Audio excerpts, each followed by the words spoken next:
Talk about how it feels to be part of a classic Dr. Seuss story, and what, if any, memories do you have of the book?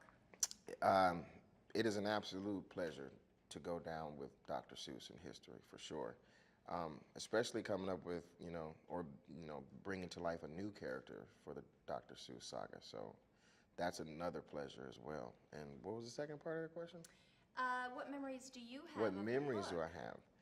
I don't have a lot of memories of the book necessarily, but I remember watching The Grinch on TV every year and being kind of scared of the Grinch when I was a little kid because he was so sinister and like that frown was so like intruding, you know what I mean? It was just, it felt like it pierced through the TV screen, like how much he hated Christmas, and I was just so confused because I love Christmas still to this day.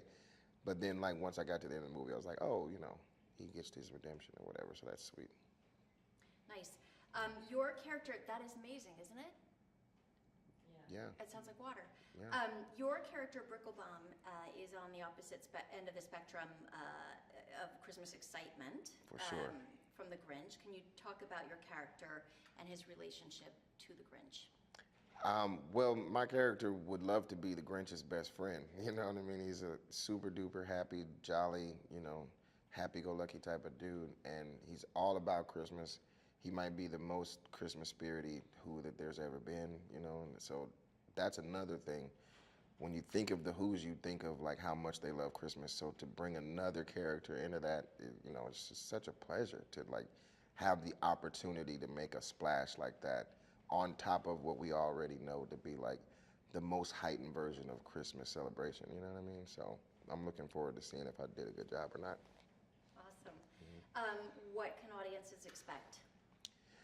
I think audiences can expect a really like classic retelling of the story with like, a lot of new stuff thrown in there, but like the traditional good feeling of watching a guy go from, horrible to great, basically, underneath the umbrella of Christmas. You know what I mean? Like, there's no sweeter time, in my opinion, throughout the entire year where everybody's kind of on the same page of like, all right, let's just, ease off of the arguing or ease off of the temperaments and like ease off of that stuff at least for a few days, if not a week or two, or the month of December or whatever it is. For me, it starts around Halloween. I take it all the way through. But yeah, it's a magical time because, cold brings people together, for warmth and bundling. And it's just, one of those natural type of things that happens every year where everybody's kind of like cool with each other,